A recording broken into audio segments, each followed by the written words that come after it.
I was trying to ask you the question as to the visit of Imran Khan to Sri Lanka, offering aid to them, and of China building stuff on an island which is in between Sri Lanka and India. Look, Sri Lanka has gone into Chinese orbit long back. Uh, let's see. They've also been, see, the issue here is with Indian foreign policy, we look at things as a binary. I know for a fact most people in the Sri Lankan establishment, including the Rajapaksa clan themselves, aren't very happy with the situation of the Chinese out there. The problem is they tried to play one off against the other in the hope that they would benefit. And India didn't bite, right? So it's kind of become one of those call the bluff situations which isn't working for them. That said, it also shows you, they cancelled Imran Khan's speech to their parliament. And that kind of shows you how embarrassing Imran Khan is. I mean, imagine having a prime minister who is so unpredictable that your hosts aren't even confident enough of showcasing you in their own parliament, right? And the third aspect of this was Imran Khan offering aid to Sri Lanka. Imagine Sri Lanka is higher on the Human Development Index and everything than Pakistan is. And for you to go around assuring aid, people really need to go to Colombo or even to the north after reconstruction and see how it is. Sure. It's more developed than any part of Pakistan is for sure. So this is, this is like, I don't know, India going to America and offering them aid. So far, you've set the context a little bit about Sri Lanka not being sure of what India wants to do, and also they also understand the threat that China poses. Yet, somehow somebody is calling somebody's bluff, and who is winning the bluff calling? China is winning the bluff calling, But unfortunately. then I thought that the bluff was being called between India and Sri Lanka. No, the bluff is that Sri Lanka was trying to bluff both India and China, saying, it's like a classic dating game. Think of Sri Lanka as a beautiful girl saying, look, Arvind is going to give me a Rolls Royce. Will you give me a Mercedes? And so Venkatesh says, Illappa, sorry, I can't afford Mercedes. So the plan was to get a Rolls Royce and then to get a house. But unfortunately, the lady got stuck only with Rolls Royce, no house, nowhere to park it, and completely now forced to marry him just for the Rolls Royce. Okay, so back to the story, main story. What is Imran Khan's intent behind that visit? Look, he has about two, three things happening. One is that his isolation is complete. And most countries treat him as a liability, as a clown. They don't want him there because they're ultimately, when you call a leader over to your country, it's meant to be about the bilateral relationship. He can't go anywhere without talking about Kashmir. And that becomes a huge problem for the host country, right? So Sri Lanka thought it was a good idea to call him over, but to prevent him from talking about Kashmir, they didn't let him address parliament. That was the crux of it. For Imran Khan, he has to show he was elected on the basis of his cricketer internationally acceptable playboy image. So he has to show the army he can still go talk about Kashmir or whatever interests the army at any given point of time. And so for him personally, it was about sort of showing that he's still marketable. For Pakistan, it was about showing they're not isolated. For the army, it was, kind of putting out the message of Kashmir as if anybody gives a damn.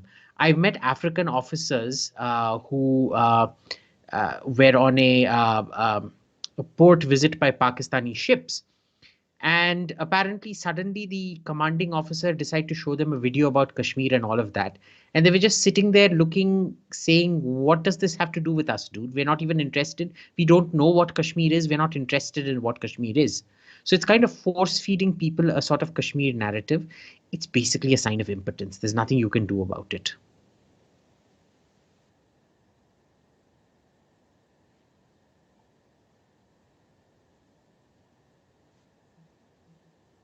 Oh, yes. And the Pakistani High Commissioner to Singapore got up and asked him a very long-winded question. And Lee Kuan Yew cut him off and said, "Is there a question? I suggest you ask it," and then very rudely told him to shut up and sit down. And Narasimha Rao then handled it masterfully and said, "What you've said is all lies. Stop talking bunkum."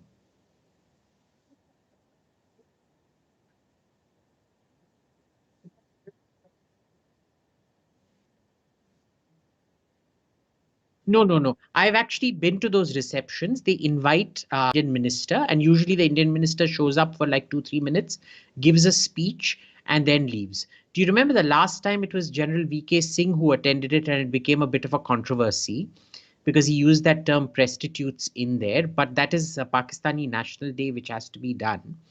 But you know what's very cute about these people is they actually pay young researchers to go to international conferences. And it would be conferences like the Carnegie Nuclear Conference in Washington, D.C., or it could even be a conference like, say, the International Public Toilets Convention to discuss best practices in public toilets. And even there, you have these young researchers who rock up, who are paid and flown there by the Pakistani government just to ask Kashmir related questions. I mean, imagine coming to a nuclear conference and asking Kashmir related questions, even that is okay. But imagine going to an International Toilet Confederation thing and talking about rights to toilets being denied to Kashmiri people and therefore human rights violations and how the International Toilet Federation should intervene in Kashmir issues. They do that. And if you actually look at the Carnegie Nuclear Conference, there are all these paid Pakistani researchers who'll come there, and their only job is to ask questions about India and Kashmir. And they have to make good on their promises because they'll come with a minder and they'll have to line up to ask the questions, and it doesn't matter if the question's been asked or answered. If they're making a fool of themselves, it doesn't matter. They just have to show that they stood up and got the visibility of Kashmir and India nuclear weapons in there. Well, I don't know how much you've been following the incidents. Last Friday, the city of Chicago deferred on passing an anti-CAA resolution, which is again CAIR sponsored, and this is again, probably written partly by Pakistan. And you see this is never ending. They are relentless, and just it goes on and on and on. I'm sorry. Let's get back to another interesting issue. In October 2020, there was a power outage in Mumbai, and then there's a story in News 18 just now that I was reading that a Red something group has claimed responsibility for hacking into the power grid of India. And China also has given a story that, watch out, we have the power to bring your power grid down. How real is this threat? It's very real. And the problem is this has happened to us so often. We still don't have corrective mechanisms in place. We still don't have cyber hygiene in place. Nothing. If ORF runs this conference called Sci-Fi, which is an international cybersecurity conference. And it almost seems it was conceived as a platform to showcase India. Unfortunately, what ends up happening is that usually when the Indian government talkers come, they end up making a fool of India on a public stage.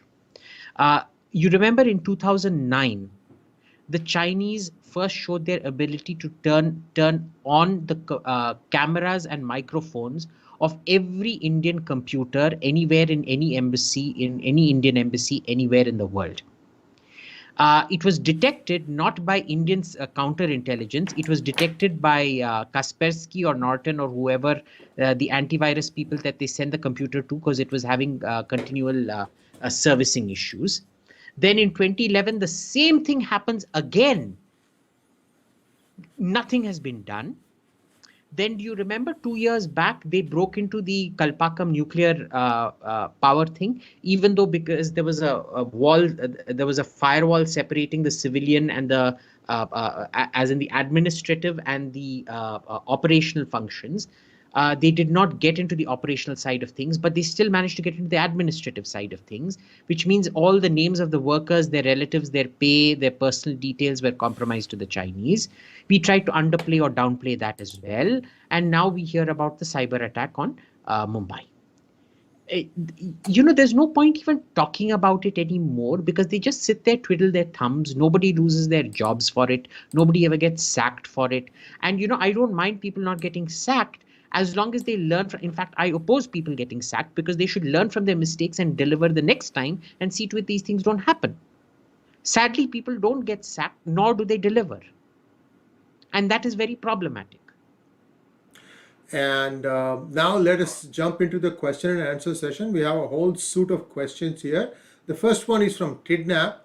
Why do we always try to build high-end stuff like LCA or ICA in India and not focus enough on low-end stuff like rifles, sights, etc.? We get our fingers into too many pies all at once. That's number one. Number two, remember, there's this problem with hierarchy in India. You need to be big. This is like your shadi. You might be going bankrupt, but you have to show the entire neighborhood that you can afford to serve your guests on golden platters and things like that. And in the process, you end up bankrupting yourself even more. So there's this thing we have to show everyone that we can do everything all at the same time. That was the second part of it. Because when we decide to indigenize, we didn't focus on indigenizing just one thing, we want to indigenize everything. Whereas for me, the critical thing in the 80s was the missile program, which incidentally is done very well. It's one of the bright spots here.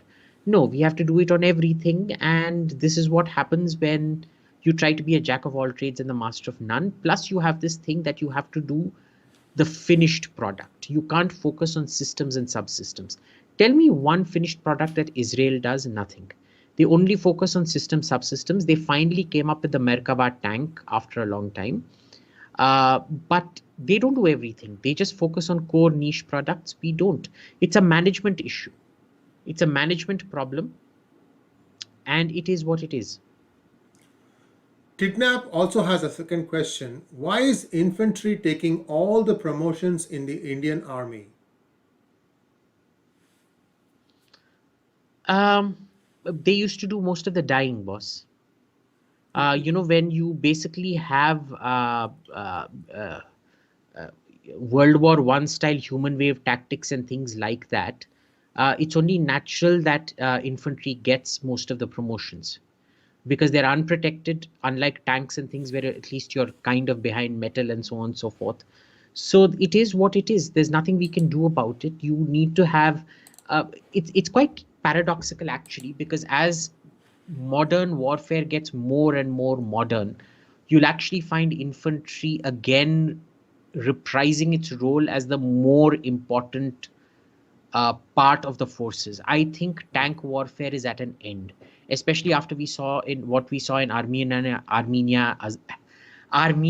and Azerbaijan. Drones and attack helicopters have pretty much negated the role of tanks, the role of stationary weapons and things like that. So it's curious that infantry probably should be getting the bulk of the promotions right now. But given our current force structure and the period of modernization we're in, it's probably not the smartest thing. But Kapil, look, if you want to be positive about it, the thing is at least the pay and the promotion structure is in place where you can keep human value adding with the infantry. thank you. Kapil Gun wants to know, India pitching Tejas to Sri Lanka and Bangladesh. If they buy it, will it be a diplomatic victory? Also, your thoughts on combat error teaming system and reusable air-to-air cruise missile programs by HAL and DRDO. The other two, I will see it. I will believe it when I see it. Okay. They have a great tendency to announce things and then take 40, 50 years to deliver. If they deliver, great, wonderful, let it happen. The reusable part of it, I'm not particularly keen on, but anyway, if you can, well and good, great. As for the LCA, I suspect Sri Lanka, Bangladesh, and Myanmar might be very good markets for it. The problem is, given sanctions on Myanmar and Sri Lanka, you might not get export licenses for the engines and things like that. With Bangladesh, you might get the export licenses. And in fact, I think Bangladesh might end up within another 10 years or so, becoming the first export customer for the LCA, especially because they don't have particularly bad human rights problems at the moment. It might devolve because right now there's no proper opposition to Sheikh Hasina. So if it gets more dictatorial, there might be an export um, uh, embargo on the engines. So yeah, I'm cautiously optimistic because these three countries don't really have a serious threat assessment per se, and in the past they've bought equipment just for the sake of buying equipment and keeping a cogent force to act as a force of dissuasion or deterrence. In which case, the LCA would be fantastic, especially if the Indian government's willing to give them significant discounts, like we did with Ecuador for the Dhruv. Thank you for that. Baba Yaga wants to know, whenever new technology goes mainstream, millions of jobs get eradicated and created, but will the creation thing happen with 3D printing? I have an answer, but you go ahead, Abhijit. 3D printing is actually going to see to it that the so-called privileged elite get even more privileged. And I'll tell you why. Blue collar labor will stop mattering, but you will have the people who supervise the 3D printing, the people who do the quality control, the people who do the manufacturing supervision, which requires a much higher level of skill training. You will see those jobs pretty much retained as they are, but because there will be more disposable income, you will also see it plowed into newer and newer businesses. So that is how the new jobs will get created. Uh, for example, say tube lights and showers, easy to manufacture. Right now, they'll get imported into America from China, but once America starts manufacturing them, all the quality control jobs also which were lost to China would come back. So the people who would have been blue collar laborers in an American factory who lost their jobs, because the quality control required on this is less, would get their jobs back because it solves a lot of supply chain problems of having to import it all the way from China. So it's very good for if you're a developed country like America. It's not very good for a country like, say, India or China. Abhijit, if I could add a couple of cents to this, 3D technology has been around in United States for at least 10 to 12 years, and it has not taken root. And the reason for that is that the economies of scale don't happen in 3D because you are actually going to print it. So that is one challenge. The other challenge is that 3D is viewed more as a custom part. For example, if you have a part of a machinery which is very expensive that has broken, and you need, like for example, a screw needs rethreading, and the screw manufacturer has gone out of business. Don't think small screw, but think of something that might be holding two big plates together or something like that. So such kind of niche jobs is where 3D has been focusing. It also has been doing a lot of 3D sculptures, and also some places where the terrain is such that your house walls have to be built using 3D technology. For example, if it's not level surface, you want a ocean facing house on a cliff, and things of that nature where it is a one time deal. Those are the ones which are using 3D technology. It has not penetrated mainstream. This is my observation in the United States. The second issue to 3D technology is a 3D printer can work with, say, 1, 2, 3 materials. But when Right. it comes to processing several materials, say It metal, can't. different kinds of metal and things like that. So that is the big technology uh, uh, um, choke at the moment, which they're working on solving. So the thing is, don't go by what it can do right now. See what it can do right now and how it's progressing just in the basic tasks. Once the methods of processing different materials come about, and that is quite close, you'll see it happen within the next 5 to 7 years. Then that is where the real breakthrough starts happening. Abhishek Jingran wants to know, how is Gorbachev responsible for the collapse of USSR? A very good question. Uh, he basically got taken in by his own propaganda. Like they say, never drink your own Kool-Aid. The first thing he did was what the USSR required probably was Chinese style reforms.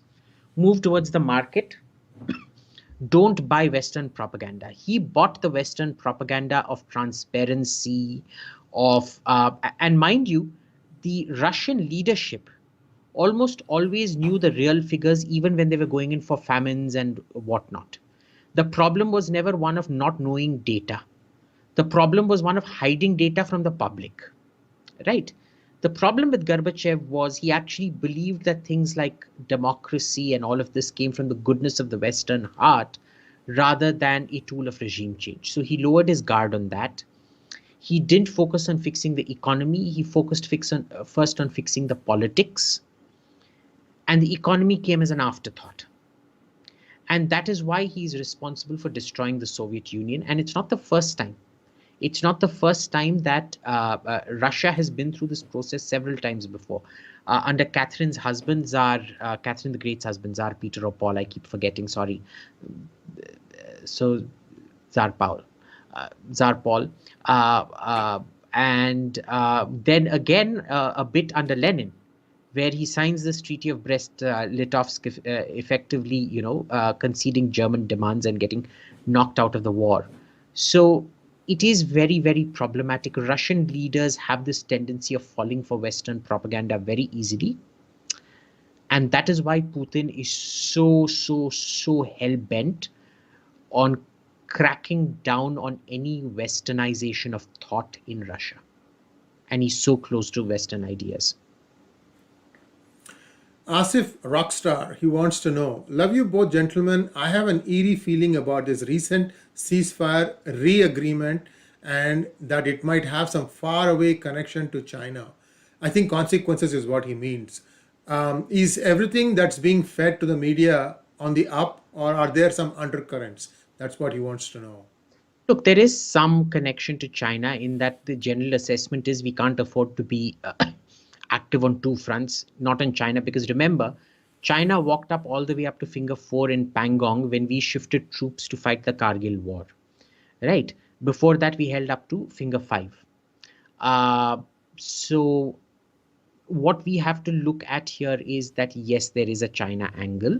Absolutely. It would have played somewhere in the mind. But it is a very bad idea. And the main reason for that is when you both agree to a ceasefire, ceasefires only favor the person willing to break the status quo, which has never been India. It's always been Pakistan. Because you may have a ceasefire, but that won't prevent Pakistan from sending in terrorists. And then when they carry out a major terror attack, they'll claim, well, it wasn't state action. It was some non-state actor who carried it out. And then when you go bomb something like Balakot again, they'll claim, look, you broke the ceasefire, therefore no ceasefire, screw you. And the pressure it puts on us is that we are seen as breaking a state-to-state ceasefire in response to the actions of a sub-state, what they call non-state, what we call sub-state actor. Next question is from Siddharth Singh. Can't we expand our relationship with Germany and take their help to flush Khalistanis from there, as Germany is a friend of India? I don't even know if there are Khalistanis in Germany. I've never seen too many Sikhs in Germany. Why would Germany help us or in something like that? I generally say as a rule, in France and Germany, France, I've seen a few Sikhs. They're not the Khalistani types, because I'll tell you why. Sikhs tend to become Khalistani when there's huge community pressure. Right, Khalistanis go there, then they're very radical. They start radicalizing through the gurdwaras and things like that. And then they come at your house and start threatening you. So you better shut up and kind of make pro-Khalistan noises every now and then, or else. In France and Germany, this doesn't happen. We've seen it only in about 2-3 different places, the UK, Canada, and the US West Coast to some level. Just like, for example, LTTE activity was in, it wasn't so much in the UK, but it was there in Canada, it was there in Norway, and it was there in Australia. Right? So each, I don't think Khalistan is particularly salient in Germany anyway. And the next question is from Kaustubh Joshi. Abhijit, what are your views on medium multi-role combat aircraft MMRCA-2 competition? Again, the same mistake of adding medium to it. You need to bring it down to a single engine fighter. And boss, you've got your this thing, na? You've got your LCA. If you're so confident about your LCA, just stick with the LCA. Na?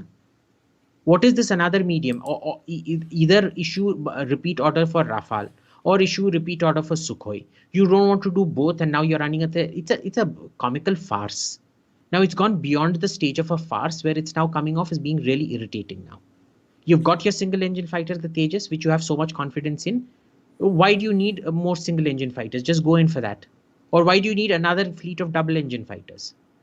This is just tomfoolery and wasting public money. Siddharth Singhvi wants to know, I beg your pardon, Singhvi wants to know, why doesn't the government of India privatize HAL and allow private companies to enter the defense space in India? Do you know how powerful the unions are? Do you know what they'll do to you if you decide to privatize HAL? God forbid a single HAL worker gets sacked for incompetence or putting the wrong screw in the wrong place. Best of luck, boss. You want to take on that burden, take it on. But 98%, between 95 to 98% of labor in this country is in the unorganized sector. All these trade unions that bring the entire country to halt, they only represent about 5% of the workforce, and yet they bring the country to a halt. So you want to try that? Be my guest. It would be politically very brave. Now, what I have heard over the years is that HAL has only one customer, Indian Air Force, and HAL has an electronics wing called Avionics Design Bureau, which too has only one customer, which is the Air Force. So you have a tight lock here. Maybe you can decouple this. I think that's what has happened. I mean, Indian Air Force doesn't only procure stuff from Optimally, it should. See, the Yes. problem is you run HAL and all its subsidiaries and DRDO and everything like you do a government department. Promotion is based on seniority. You can't sack people for incompetence. You can't sack people for non-performance. How do you run a technology wing like that? You just can't, full stop. And now that you've set it up, you can't even get rid of it. Right. So the idea was to have parallel structures come up where jobs would be created in, say, a parallel production line. So say you give the MMRCA contest to, say, Lockheed Martin or Saab or Boeing or whatever. I think it's only Lockheed Martin and Saab. You give it to them. And what then happens is that you then give these guys a golden handshake. You say, look, there's openings in that line. You want to go there, go. If you're employable there, we'll ensure you get employment there. So you shift them to the private sector with a golden handshake. And then when they rise to their level of incompetence, they get the sack anyway from there. Right? But you have to create that parallel. That would be the politically smart way of doing it. And you run HAL, DRDO, all these things purely as a center of excellence. When the private sector, a particular manager or a particular scientist shows extraordinary competence at project management or at innovation and R&D, you then offer them a 5-year or a 4-5-year stint at DRDO saying, look, we'll give you unlimited funding to do your own pet project research, patents, we will jointly own, you will get a share of the royalties and things like that. Let's do this. And that would be a fantastic incentivization mechanism to run. Thank you. And the next question is from Seshadri Srinivasa Raghavan. In hindsight, was Disha Ravi toolkit a planned trap/leak that Delhi police just walked into full speed? Look, you can't prove that the girl was inciting riots. Full stop. It's one thing going and arrest people who rioted. You're going and arresting a girl that had no direct linkage to the riot other than she edited a toolkit, which was also accessed by somebody who in all likelihood did incite the riots, that fellow called Mo Dhaliwal. Okay, if this is a trap, then Delhi police is even stupider than I think. Okay, because for you to go make a fool of yourself arresting that girl, honestly, it was embarrassing, boss. So if the Delhi police did it out of compulsion, it's still kind of understandable. But if they walked into that trap knowingly, then they're bigger idiots than they portray themselves to be. Kritin Paturi wants to know the military funding for artificial intelligence and R&D.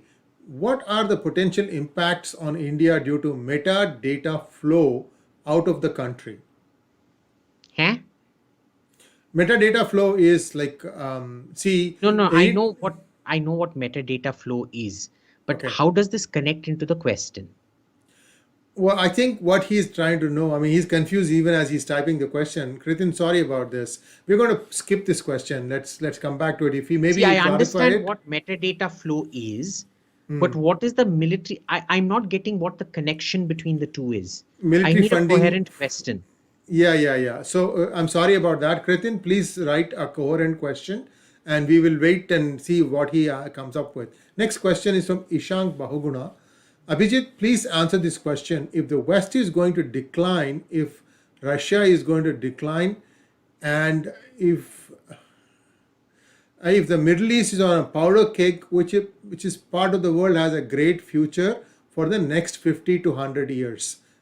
If the West is in decline, does that mean that Middle East has a better future? That's the question.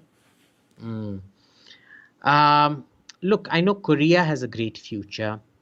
Australia probably has a great future. Singapore has a great future. The Middle East is looking like it's going to have a great future. I don't think it, I think that new nexus of Israel, Saudi Arabia, and UAE, plus Bahrain and Oman, they will continue to have a great future for at least 50, 60 years. France will have a great future because they've understood the nature of the problem and they're going, even though it's politically incorrect, they're going tackling the problems of all these woke scumbags and Islamo-leftist scumbags in the way that they need to be dealt with. So, given all of that, I see all these pockets of hope. All is not lost. You know, even non-Anglophone Europe may have a future of some sort. France definitely does. France has always been very cold, calculating, and very clear headed about what it does. So good for them, good for the Saudis, the Israelis, and the Emiratis.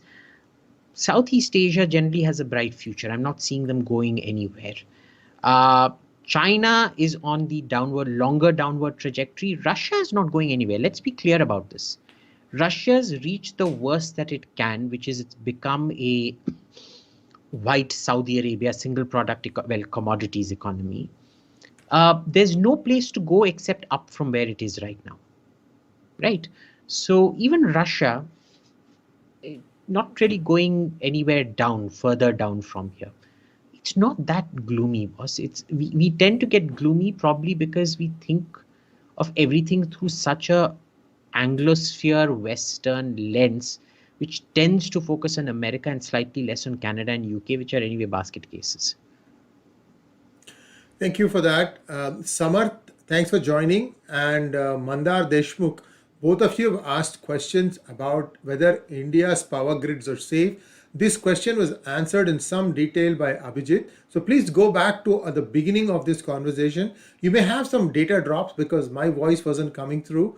But Abhijit was coming through all the way. So please look at that and you will get your answers. Thank you very much. Let's go to the Sai Vijeta Palaparthi. What is your take on the LOC peace deal, line of control? We just discussed that, no? It's never a good idea, especially Right, if right, you're the person who doesn't violate the status quo. right. Oh, absolutely, we did that. And sorry, I didn't strike me. People, please don't put in more than one question one time.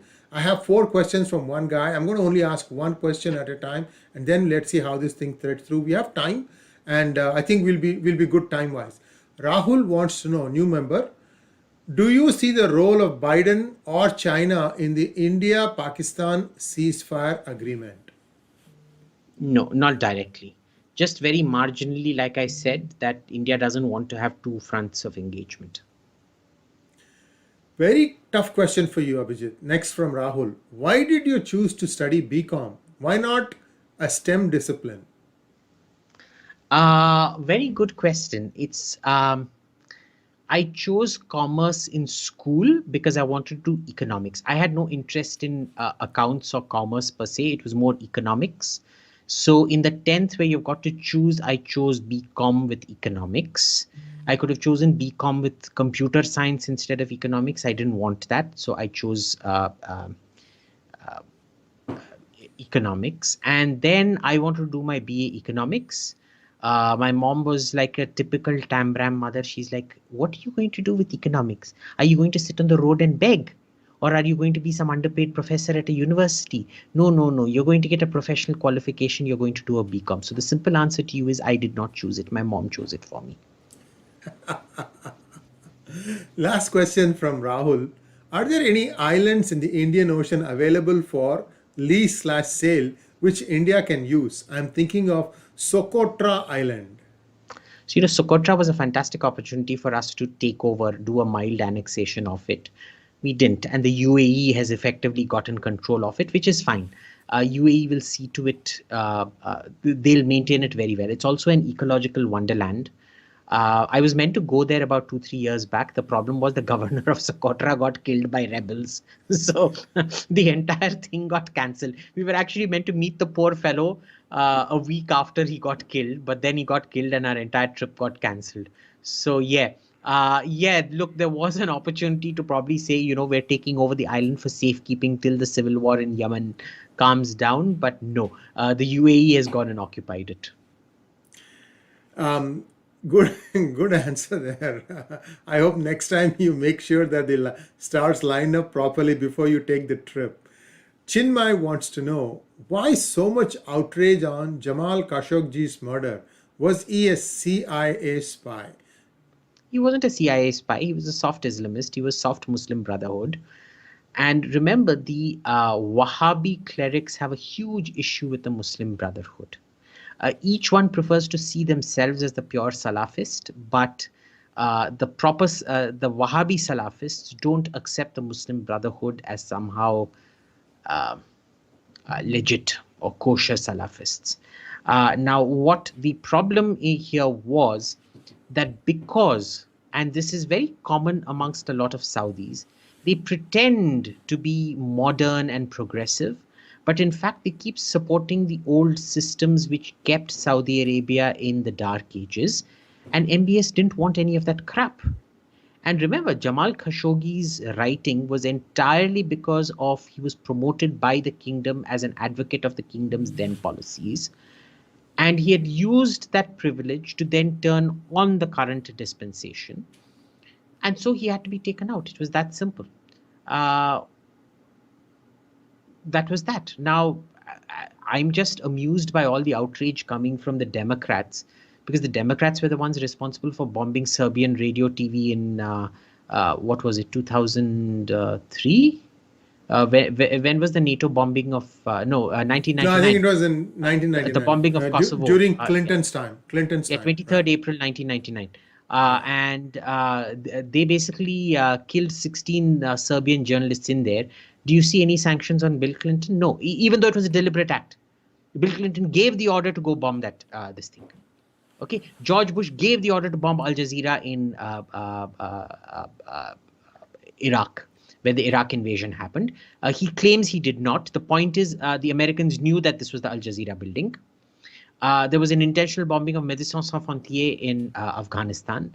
So have you seen any actions because of that? No.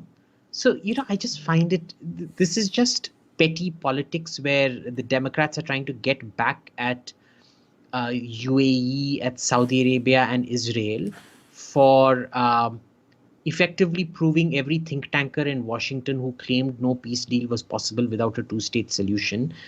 They basically made idiots out of the entire think tank community in Washington. And the think tank community there, which is now runs the government pretty much, isn't willing to forgive them for it.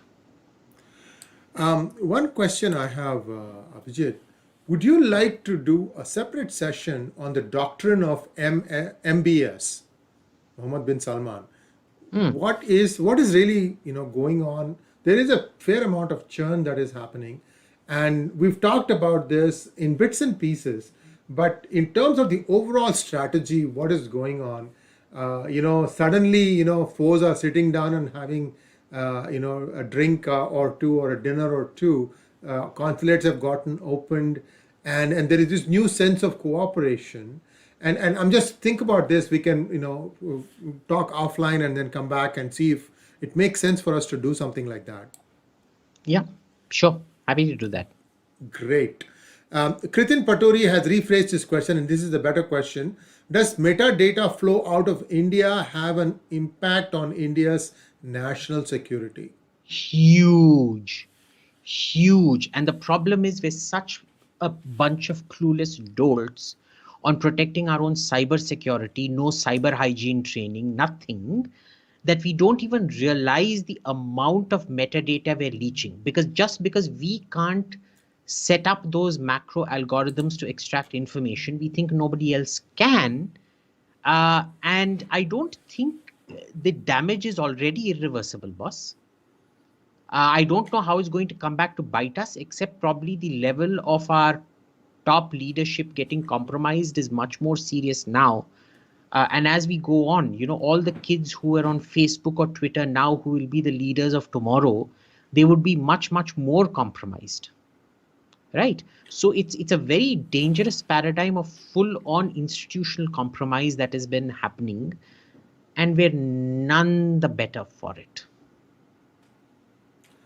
Sarvesh Janoti wants to know the BRI Initiative of China. Is it something similar to the East India Company initiative? What are your thoughts on this? No, completely different. East India was about trading and spices and things like that. This is more about connectivity and creating debts. The East India Company didn't really give out money like that. It was more about annexation and getting favorable trade deals. This isn't about favorable trade deals. This is about creating debt traps. So not a very accurate analogy. Wonderful. And let me go to the next question here. Just give me 1 second. I got my screens mixed up. Back up. Subodh Malia wants to know, how can we counter constant false narratives that are being peddled abroad? Also, given your intellect, shouldn't you be leading such an initiative? I have better things to do with my time. And anyway, I do briefings for foreign parliamentarians and things behind closed doors, mostly because the government does not. Now, this is a question you have to direct to the government about why they don't have somebody like Vajpayee used to have Pramod Mahajan. You couldn't get away with a false story. He'd sit you down and he'd grill you till you look like a complete idiot. But this government doesn't have an official spokesperson. The official spokespersons aren't very good. And the good ones only do rounds on TV, where it's more of engaging in a debate rather than, sitting where you control the stage kind of thing. Look, I mean, that's what they're doing and there's nothing you can do about it. Sorry, I thought you had done. Subodh, I have an answer for you. Please take a look at PGurus.com. There is an article about Chicago where the city council was supposed to vote on the anti-CAA resolution. There are 50 aldermen and they are supposed to cast a vote. They had 17 votes, 1-7. They needed 9 more. But the people of Chicago, the Indian Americans of Chicago, sat down, they systematically went about explaining what it is, what are the issues involved, because most of the time these people are just being told by somebody, just vote for this, yes or no, or something like that. Nobody really takes the time to explain the nuances. The city, Indian Americans did take the effort to do that, and they also found some damaging information on the other side. For instance, they found that 7 of the organizations were signatories to this application to pass the anti-CAA resolution sponsored by Council of American Islamic Relations, called CAIR, were suspect. 2 of them were not even American, they are UAE based. So when somebody is just trying to pack in numbers and somebody just looks at it and says, oh, 20 organizations are behind this, so there must be some weight to it. So they went about and analyzed these things and said, look, these are all dubious institutions. Anybody can start an institution. The same guy has 4 institutions, and then he lists 4 institutions and make it sound like, this is what is called in US as third value. In other words, if you're submitting a question answer paper to an exam, then if it got so many papers that it creates a lot of noise when dropped to the ground, hence the third value. That seems to be the approach. It's very, very immature, just like the way that Abhijit said that Pakistan sends students, pays them money just to go and blurt out this question about Kashmir in any international forum. They have made it, this is their policy, and that's the same way it is reflected in anti-CAA rhetoric. So the Indian Americans of that area have a very important role to play, and it is my responsibility as a press person in the United States to share all the facts about this, and they are welcome to use it from PGurus. Sorry to blow my own trumpet here, but it is happening and we are able to push some of these things back. Next question from Shubham Mishra. As an educated Indian, what can we do to inform our fellow Indians better about the fallacies of communism and China?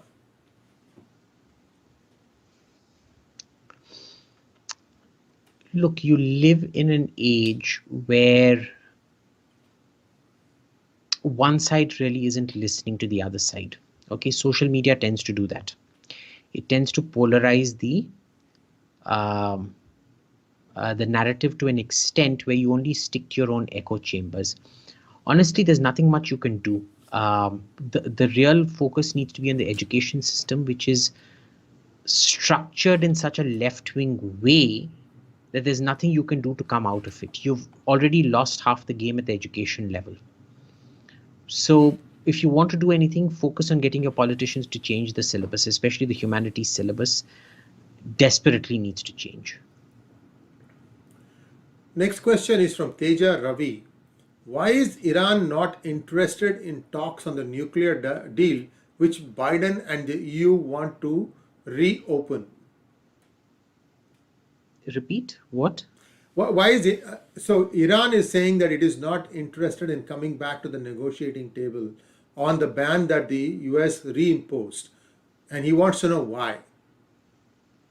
Iran wants more concessions, that's why. They want more sanctions on the people who lobbied for Trump to get out of the Iran deal. So they want punitive actions taken against Israel, Saudi Arabia, and the UAE, number one. And number two, when that deal comes, they don't want to return to the deal that was on the table. They want to negotiate better terms. That's why. Next question is from the Young Wolf.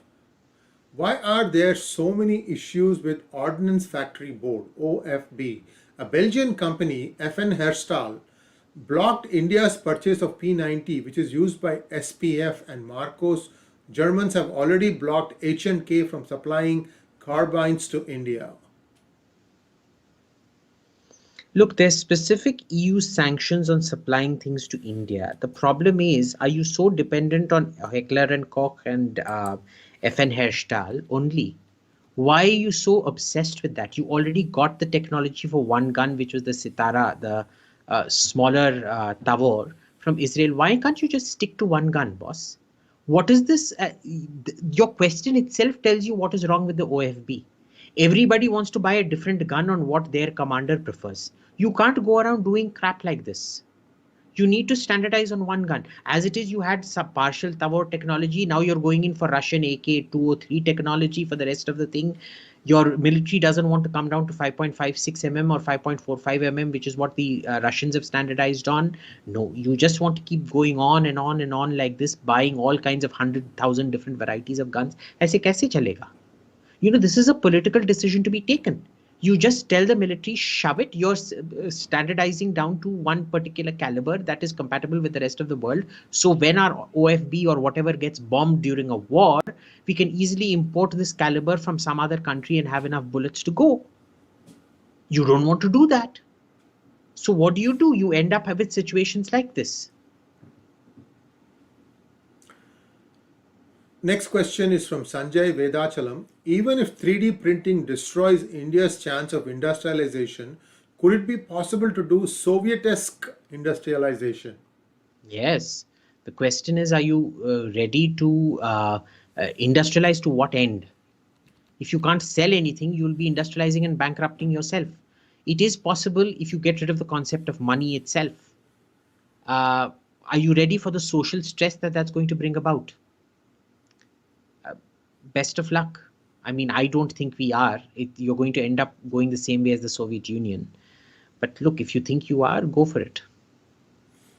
Rohan Kanodia wants to know that you had previously said that DRDO Netra is a malfunctioning radar, and he wants to know how did you determine that? I talk to people, boss. I talk to people within DRDO. Hari Shahel and Vishal Rai. Hi Abhijit, how productive slash effective are our intelligence agency RAW compared to other developed countries in intelligence such as the Mossad and the CIA? Not very developed at all. And the problem is because it's been treated as a personal property. See, there's good things to personalization, there's bad things to personalization. If you want to look at our ballistic missile program, it's one of the great things about personalization that the Prime Minister's personal control over it, systematic personal control over it, has kind of ensured that those programs deliver. Unlike our other missile programs, the ballistic missile programs have always been up to schedule and delivering very, very consistently with a very good trajectory of miniaturization, canisterization and things like that. Raw is the exact opposite. Because if you look at the way prime ministers have, personalized Pakistan policy or personalized foreign policy, you had people like Gujral sell out your intelligence agency. You had Morarji Desai roll back intelligence in Pakistan.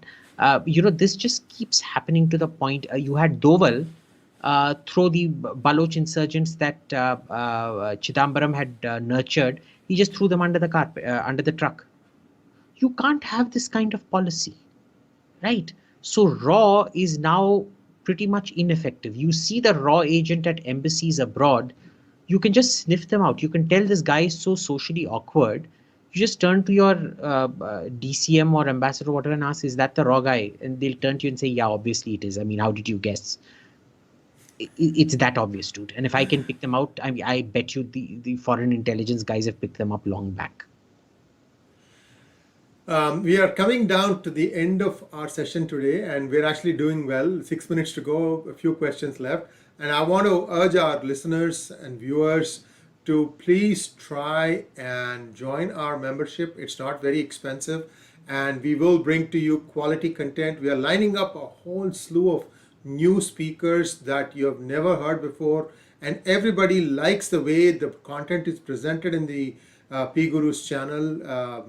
The host the host usually doesn't interrupt rudely. He doesn't match decibel levels with the speaker, and he doesn't feel like the speaker should be echoing his thoughts, and that is something that is cherished by many. But to do all these things, we need to grow, and we need your subscription. If you have not subscribed to the channel, please do subscribe. Abhijit is a wonderful, wonderful speaker, and he's giving us the gift of his time. You remember that, please keep in mind that 1 hour session is actually 2 hours because there is some prep time involved before, and all these things takes a lot of time out of a very busy schedule for Abhijit. So thanks Abhijit once again, and last three questions, and we're going to stop at this point. Satyam Datta's will be the last question. I'm telling my guy to not give me any more questions.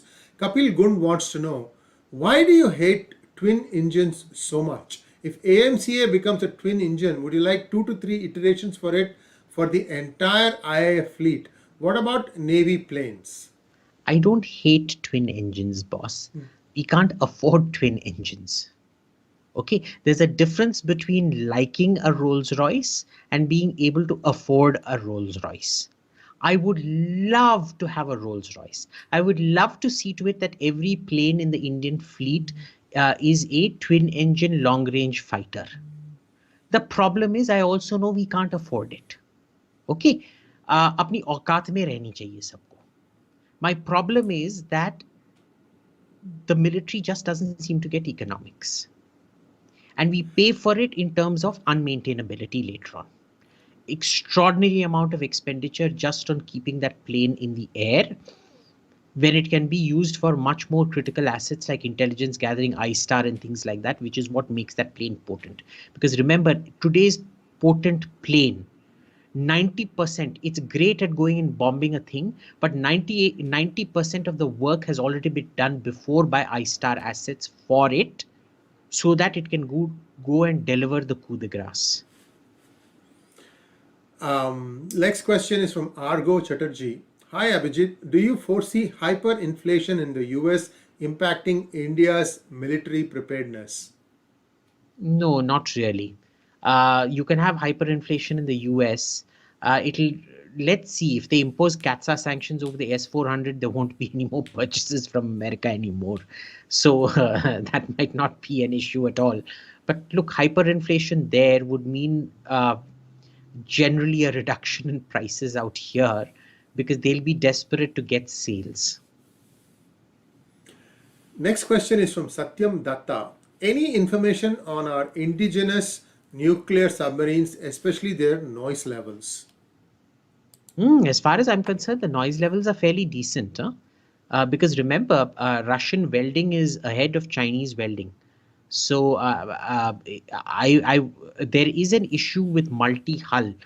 There was a decision taken by the Indian Navy to only go in for single hull, but because we haven't been able to play our political cards well enough to get a Western single hull technology, we're going in with the Russian multi-hull technology.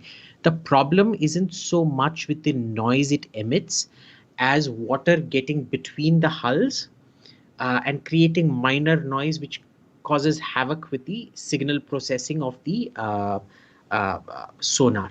So that's really more of the issue out here. But otherwise, it's a very successful program. Remember, anything, like I said, except raw and foreign policy, when they come under the PM's office, there's a certain level of continuity and accountability. And because the nuclear submarine program, like the ballistic missile program, has been handled direct from the PMO, it's actually a fairly successful program. And Abhijit calls it like he sees it. When there is credit due, he does give the credit. So it's not like somebody is trying to, try and find fault with someone's functioning all the time. Thank you, Abhijit. I just want to touch upon what you just mentioned about single hull and multi-hull. I want to set the context, and you are the expert, so you can correct me even if I'm beginning to go wrong here. Viewers, the reason why submarines went from a single hull to multi-hull was to be able to weather the torpedo problem. If a submarine is torpedoed, a single hull can easily flood the compartments, and the ballast, if the delicate balance is there in a submarine, which is what allows it to go up or down. And that was to counter that, they had multi-hulls. And now we are seeing that there are some challenges with multi-hulls also. Abhijit, anything that you'd like to add to that? Yeah, it's just that Western metallurgy and welding became so advanced that they were able to create zones even within a single hull, that if one part got torpedoed, the rest of the submarine won't lose its integrity. The Soviets were never able to do that, because remember, the Soviet submarine revolution itself happened in the late 70s and early 80s, when Japan sold welding equipment to the Soviet Union. Two particular welding machines were sold to the Soviet Union, which the Americans said, do not do it, do not do it. They are not going to use this for civilian purposes. It's going to be used for military purposes. And Yasuhiro Nakasone said, who was then the Prime Minister of Japan, he said, no, no, no, no, no, this is a sign of our friendship, la-di-da-di-da. He gave it to the Soviets, and guess what? Within 3-4 years of getting that welding equipment, the Russians produce a whole new generation of submarines, all of which have this superior welding to their previous welding techniques. So Russian metallurgy is way, way, way behind Western metallurgy, even though in mathematics and certain parts of science, the USSR was way ahead of the West. And this is why it's a whole of economy approach that matters, not individual brilliance in certain spheres that matters. And I thought the Japanese and Russians were squibbling about Kuril Islands. What happened to that? Yeah, they sold it to them when they were still at a state of war. They're still at a state of war technically, I think, if I'm not mistaken. They've never Last, signed a peace treaty. yeah, last question. Divyanshu Srivastava wants to know, how do you see ELTA 2052 radar of Tejas? It's a good radar, boss. The Israelis test everything very, very well. उसमें कोई problem नहीं है. उसका कैसे missile के साथ interface होगा भी I am not worried about because it's an Indian missile. They will give you accurate source codes and things like that. The issue is if you then announce that you're going to introduce some kind of a Russian missile onto the plane as well, then you will get screwed over with the ELTA radar. Till then, you're safe. And viewers, that brings us to an end of today's program. 1 hour, 1 minute, 52 seconds. Thank you very much, Abhijit, for taking the time out of your valuable schedule and being with us. We look forward to your questions for the next week. Always send in your questions with a hashtag AskAbhijit. And I apologize for the technical difficulties towards the beginning of this program. You see, I was able to hear Abhijit and Abhijit was able to hear me. So I thought everything was okay. It turns out that my mixer had turned off my voice for the outside world. In other words, when I was talking, you were just seeing my lips move, whereas Abhijit's talk was being captured. So there was a sort of an asymmetric situation, and it took me a while to realize that there was a problem. And then I switched scenes. The problem followed. I didn't know that also. Again, it took me a few seconds before I realized it. So the mess, it's my mistake. I'm sorry about that. I need to check these things a little bit more carefully. But be that as it may, all these programs, as we try to make it a little bit more professional, requires more than one individual to manage it. We're trying to do the best we can. Again, we will improve and we will not make this mistake again. Thanks for joining and all the best, Abhijit, for the rest of the week. All of you, you are asking great questions. Keep them coming and everyone have a great week. Thank you and namaskar. Well, vetri well.